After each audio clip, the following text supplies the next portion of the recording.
ನಮಸ್ಕಾರ. ನುಡಿಬೆಳಕು. ಅಭಿನವ ಗವಿಸಿದ್ದೇಶ್ವರ ಸ್ವಾಮೀಜಿ ಗವಿಮಠ ಕೊಪ್ಪಳರವರ ಲೇಖನ ಈಸಬೇಕು ಜಯಿಸಬೇಕು.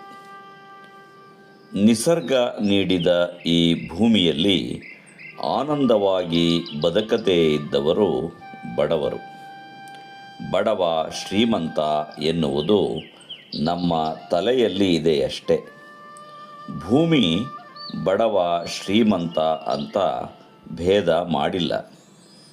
ದಿನವೂ ಉದಯಿಸುವ ಸೂರ್ಯ ಈತ ಬಡವ ಈತ ಶ್ರೀಮಂತ ಎಂದು ತಾರತಮ್ಯ ಮಾಡಿಲ್ಲ. ಬಡ ಮನಸ್ಸು ನಮ್ಮದು ಅಷ್ಟೇ. ಬಡತನ ಶ್ರೀಮಂತಿಕೆ ಎಲ್ಲ ಆವರ್ತನ. ನಿರ್ಜೀವ ಆಗಿರುವ ಬೀಜದಿಂದ ಒಂದು ಲತೆ ಬರುತ್ತದೆ. ಅಂದರೆ ಬೀಜದ ಸಾವಿನಿಂದ ಸಸಿಯ ಜನನ. ಸಾವಿನಲ್ಲಿ ಹುಟ್ಟು, ಹುಟ್ಟಿನಲ್ಲಿ ಸಾವು. ಇದು ವಿಶ್ವದ ಚಮತ್ಕಾರ. ಮನುಷ್ಯ ಎಂದು ಹುಟ್ಟಿದ್ದಾನೋ ಅಂದೇ ಅವನ ಸಾವು ಪ್ರಾರಂಭವಾಗುತ್ತದೆ. ನಮ್ಮ ಡೇಟ್ ಆಫ್ ಬರ್ತ್ನಲ್ಲಿ ನಮ್ಮ ಡೇಟ್ ಆಫ್ ಡೆತ್ ಕೂಡ ಸೇರಿಕೊಂಡಿದೆ. ಅದು ನಮಗೆ ಕಂಡಿಲ್ಲ ಅಷ್ಟೆ.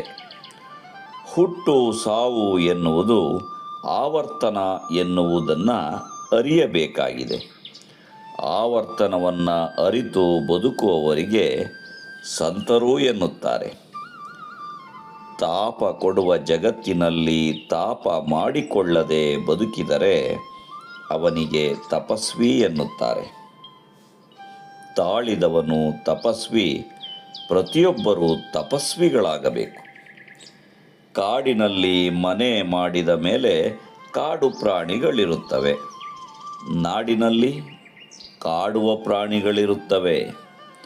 ಸಂತೆಯಲ್ಲಿ ಮನೆ ಕಟ್ಟಿದರೆ ಶಬ್ದ ಇರುತ್ತದೆ. ಸಮುದ್ರದ ದಂಡೆಯ ಮೇಲೆ ಮನೆ ಕಟ್ಟಿದರೆ ತೆರೆಗಳು ಬಂದು ಬಡಿಯುತ್ತವೆ.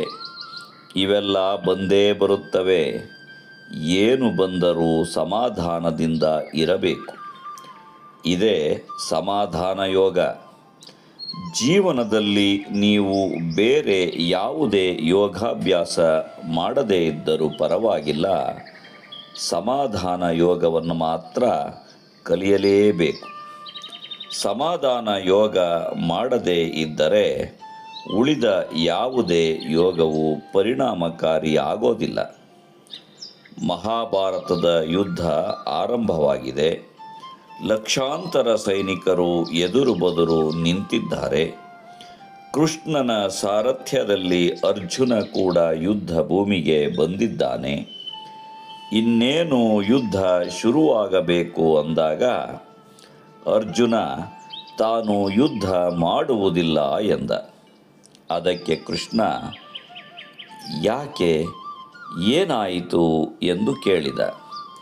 ಯುದ್ಧವೆಂದರೆ ಬರೀ ಹೊಡಿ ಬಡಿ ಕಡಿ ರಕ್ತ ಅಷ್ಟೇ ಎಂದ ಅರ್ಜುನ. ಇದು ಮೊದಲೇ ಗೊತ್ತಾಗಬೇಕಿತ್ತು ನಿಮಗೆ ಎಂದ ಕೃಷ್ಣ. ಮೊದಲೇ ಅಂದರೆ ಯಾವಾಗ ಎಂದು ಕೇಳಿದ ಅರ್ಜುನ. ಆವಾಗ ಬಹಳ ಹಿಂದೆ ನೀವು ಜೂಜಾಡಿದರಲ್ಲ, ಆಗಲೇ ಗೊತ್ತಾಗಬೇಕಿತ್ತು. ಆಗ ನಿಮಗೆ ಗೊತ್ತಾಗದೇ ಇದ್ದುದರಿಂದ ಈಗ ಯುದ್ಧ ನಡೆದಿದೆ ಎಂದು ತಿಳಿಸಿದ ಕೃಷ್ಣ. ಯುದ್ಧದ ಮಧ್ಯದಲ್ಲಿ ನಿಂತು ಯುದ್ಧ ಬೇಡ ಅಂದರೆ ಹೇಗೆ ಎಂದು ಪ್ರಶ್ನೆ ಮಾಡಿದ ಕೃಷ್ಣ. ಮದುವೆಯಾಗಿದೆ, ಹೆಂಡತಿ ಇದ್ದಾಳೆ, ಮಕ್ಕಳೂ ಇದ್ದಾರೆ. ಈಗ ಸಂಸಾರ ಅಂದರೆ ತಾಪತ್ರಯ. ಸಿಂಗಲ್ ಇದ್ದರೆ ಒಳ್ಳೆಯದಿತ್ತು ಅಂದರೆ ಆಗುತ್ತದೇನು? ಮೊದಲೇ ಯೋಚನೆ ಮಾಡಬೇಕು. ಸಿಂಗಲ್ ಇದ್ದಾಗ ಮಿಂಗಲ್ ಆಗುವ ಬಯಕೆ, ಈಗ ಸಿಂಗಲ್ ಆಗಬೇಕು ಅಂದರೆ ಹೇಗೆ? ನಾವೆಲ್ಲ ಪ್ರವಾಹದ ಮಧ್ಯದಲ್ಲಿ ಬಂದು ನಿಂತಿದ್ದೇವೆ. ಆ ಕಡೆಗಾದರೂ ಈಜಬೇಕು, ಈ ಕಡೆಗಾದರೂ ಈಜಬೇಕು. ಈಜದೇ ಇದ್ದರೆ ಮುಳುಗಬೇಕಾಗುತ್ತದೆ. ಅದನ್ನು ಬಿಟ್ಟು ಬೇರೆ ದಾರಿಯೇ ಇಲ್ಲ. ನಾವು ಈಜುವುದನ್ನು ಕಲಿಯಬೇಕು, ಇಲ್ಲಿಯೇ ಜಯಿಸಬೇಕು. ನಮಸ್ಕಾರ, ಧನ್ಯವಾದಗಳು.